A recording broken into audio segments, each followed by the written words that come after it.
Aloha. Welcome to the 42nd Annual Hawaii International Film Festival presented by Halekulani and our presentation of Tank Fairy, which is part of our Spotlight on Taiwan presented by the Ministry of Culture of Taiwan and Taiwan Academy in Los Angeles. My name is Anderson Lay and I'm the artistic director for the festival. Before we begin our conversation, the team at Hiff would like to acknowledge the occupation of ancestral, traditional, and contemporary lands of the native Hawaiian people, the Kanaka Maoli. We honor the Aina itself and the generations who steward with much aloha and gratitude. Now, without further ado, I would like to welcome Eric Rettstadt, the director of the short film Tank Fairy, for a brief conversation about his film. Aloha, Eric. How are you? I'm doing wonderful. So happy to be here. Great. We love your film very much.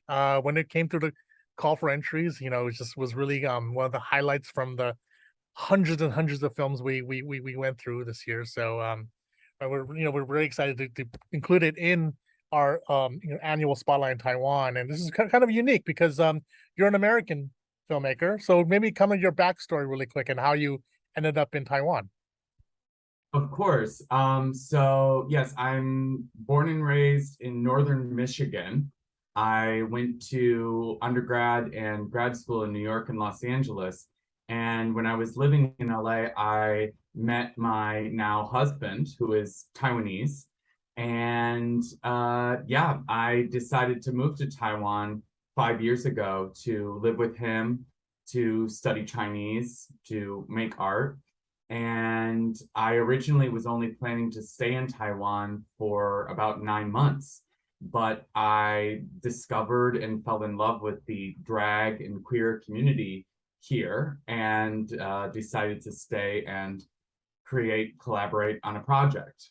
Tank Fairy really was inspired by and made in collaboration with the queer community here. But I've found that in the States, many people don't know, that Taiwan is a beacon for queer rights in Asia. It was the first country, the only country to legalize same-sex marriage in Asia.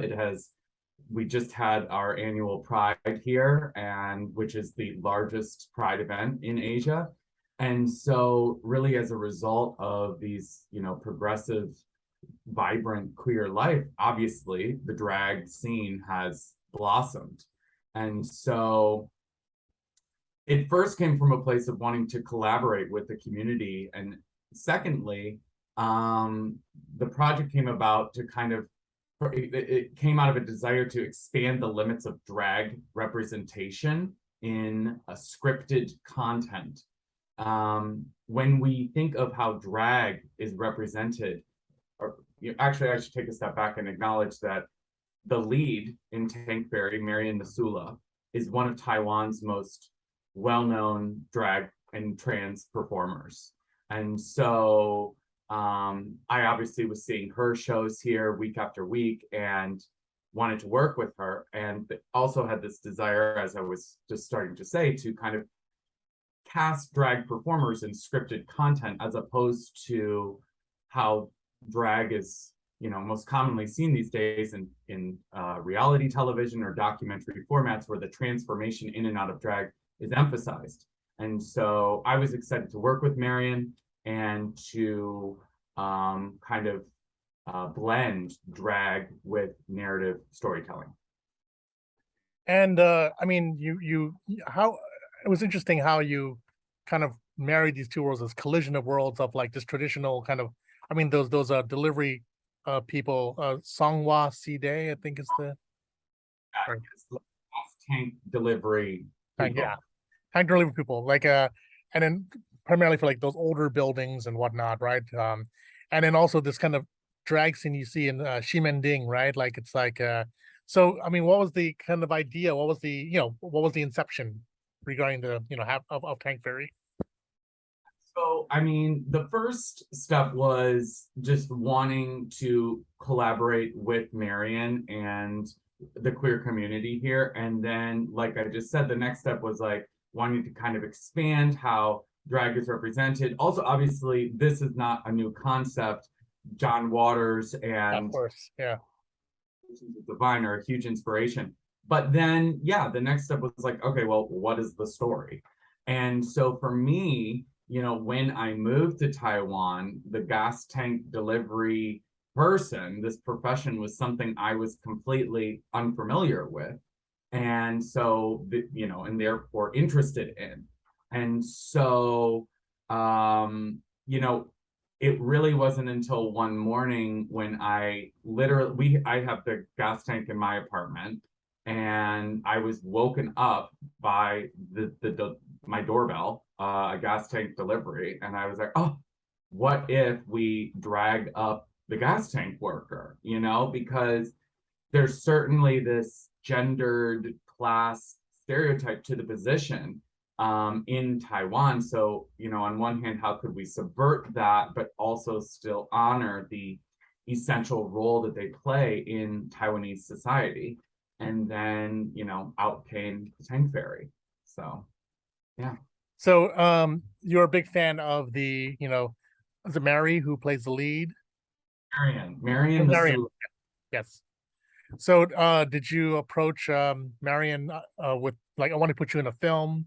I want you to be, like it's like, the equivalent of a Taiwanese divine or something like that, or Yeah, I approached her. I mean, again, we just knew her, me and my partner Ty knew her from being out in the scene, I guess you could say. yeah. Approached her about it, and she was, over the moon, thrilled. She's such a charismatic, comedic performer. And this was her acting debut. She had never done anything like it before. But then, our first meeting when we sat down and kind of explained, okay, so I'd like you to play a gas tank delivery worker. She was like, what? Then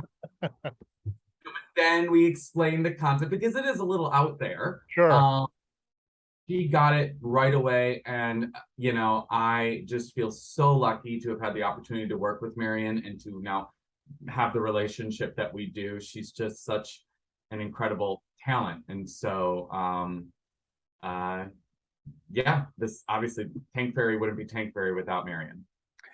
And then, also on the other side of the coin, the boy that they knew, how did you find your lead? Yes. So his name is Ryan Lin. Ryan lives in Kaohsiung in the south of Taiwan. And we found Ryan on Instagram. And it's a tough role to cast.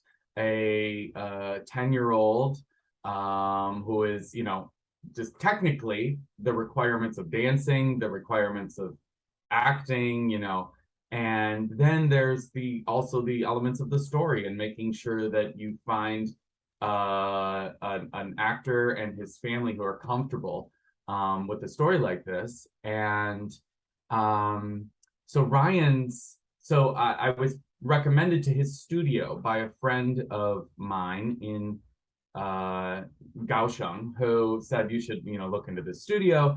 And it was there that we discovered dance studio. We discovered him on Instagram.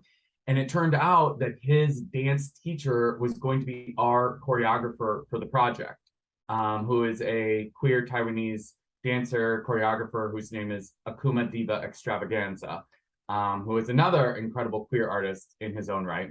And so just, it was kismet. It worked out that Akuma was going to be our choreographer. Ryan and his family were totally on board with the project.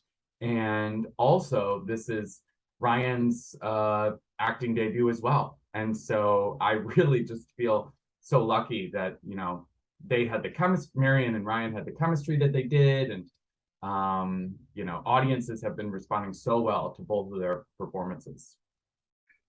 I mean, with Marion, because Marion's such a performer already, maybe she really kind of embraced the role pretty easily, but Ryan was so natural. Was it because they weren't actors themselves that they approached it from a more pure place? Oh, because the performers were so good. Well, thank you. One of my probably my favorite thing to do as a director is work with actors because, that's for me, the obviously the emotional connection is most pure, through the actor audience relationship. And so Ryan, though, is, I mean, he's a performer. He is a champion, ship winning dancer. And so he Mhm. already has that charisma and the ability to perform. It's just about shifting it to a different medium. Mm. Um, Also, Ryan and Marion had somewhat of a pre-existing relationship, just because Marion is also a dancer, obviously, and so they kind of knew each other, and I just got lucky that they had the type of chemistry that they did on screen. So, Very cool. I mean, I remember. I mean, just through your director's notes, I think. And I'm, just like maybe just recalling it, but like, you mentioned how drag is basic. We're all in drag in a sense. Like, like if you're waking up and you're going working in the office, you're like your typical salaryman. You're in salaryman drag, right? Like it's like, can you talk about kind of drag as a uniform or maybe an aspiration, or what is your kind of like philosophy when it comes to drag? okay, well, this is a complicated question. Okay, so definition for me that I have arrived at when it comes to drag is that drag is a questioning of the markers of gender Mm, uh, in any particular culture through varying types of performance with the ultimate goal of disrupting power hierarchies. And so, drag for me is, yes, like there's the businessman going that in that analogy, yes, that is his drag, but really, in order for it to be drag, there has to be an awareness of right. what you're doing. And so it's an act of defiance against confining social structures. It's an opportunity to actualize a higher self.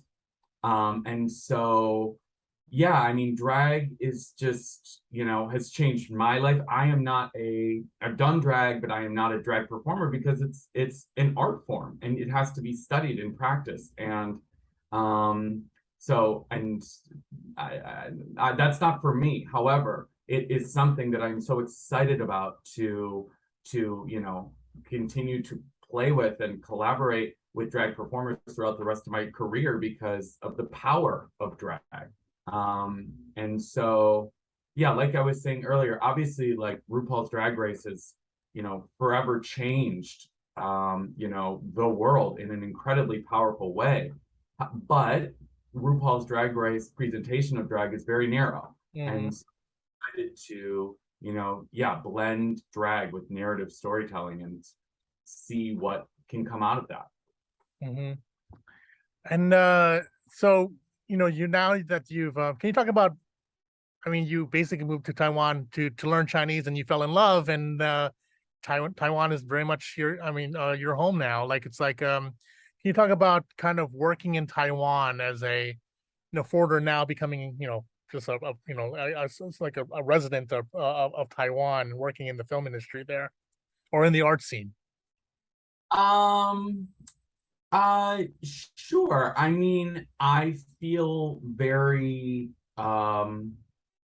comfortable. I mean, I feel like it's been an incredibly supportive and collaborative, environment here for a Waggle for a foreigner to come in and work on projects. I just want to remain very mindful of my identity and the fact that I am a foreigner. And like on projects like Tank Fairy, and now we're also working to expand it into a longer series. Mm-hmm. So it's really important that at every step of the way, my team, we are collaborating, with Taiwanese queer community because, we want to create a new platform for the drag community here, but you know, I am not Taiwanese, and so really important to me to be able to collaborate with queer artists here. And fortunately,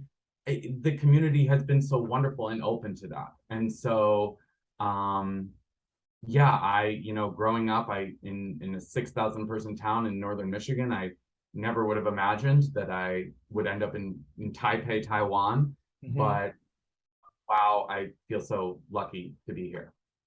And then I mean, your film has traveled around the world in many festivals. I actually saw it at South by Southwest earlier this year, and I think your premiere was at Kaohsiung Film Festival, right? Was that the and then so can you? I mean, granted, we all were living in this post-pandemic world and whatnot, but what were the kind of were you able to travel with the film at all? What was the audience reaction from not only the Taiwanese local perspective, but from maybe if you were having any opportunity to watch it with other communities from other parts of the world? Yeah, I mean, I do feel very lucky to have been able to travel with the film. We had our, as you said, we had our world premiere at Kaohsiung Film Festival. And then we premiered at South by Southwest, which was a, crazy experience. We won an audience award there as well. And that really set the tone. I mean, we've won awards in Peru, in Germany, in Italy, all around the world. We've now screened at 95 festivals in 29 countries. Wow. And I mean, so grateful for that. But I think that kind of speaks to the message of the film, like, yes, this is a very specifically Taiwanese story about a gas tank delivery person. But at the end of the day, it has this universal message of embracing your authentic self. And I think that the combination of that very human story coupled with kind of the pop presentation, the pop aesthetic, has fortunately resulted in the film being received very well by many different audiences across many different cultures. Well, that's great. Well, we love the film, and we can't wait to see the next iteration. I know you're working on an expansion of Tank Fairy, so we're looking forward to seeing it. Please let us know, so maybe we could see it. We could show it like down the line in Hawaii. Screaming from the mountaintops on Instagram about how things progress. And yeah, if anyone is interested, you can follow Tank Fairy on Instagram. Great. Well, thank you again, Eric. We really appreciate it. And thank you for having this discussion with me today. And a special mahalo to all of our Hiff sponsors, board of directors, and our Hiff Ohana members, our volunteers, interns, and supporters. If you're able to, please consider donating to Hiff. Every dollar counts towards keeping Hiff presenting great content like this in the future. Learn more and donate at hiff.org/donate. A reminder that all the films featured are eligible for the Hawaii News Now Audience Award. To participate in our Hawaii News Now Audience Award voting, please cast your vote online at watch.hiff.org or on our streaming apps by voting with the 5 stars on the film's page. Films you want watched in theaters will have a ballot available for you to vote. So for your favorite narrative, documentary, short, student films, and mahalo to Hawaii News Now for their support. For up-to-date information, like additions to our program, the full schedule of films, events, Hiff Talk story sessions, and Q&As, please visit our website at hiff.org. And again, this concludes our talk. Thank you all for donating your time to be part of this year's program. I loved your conversation insight, Eric, and I look forward to your next feature or next films. Thank you so much. Mahalo. Mahalo.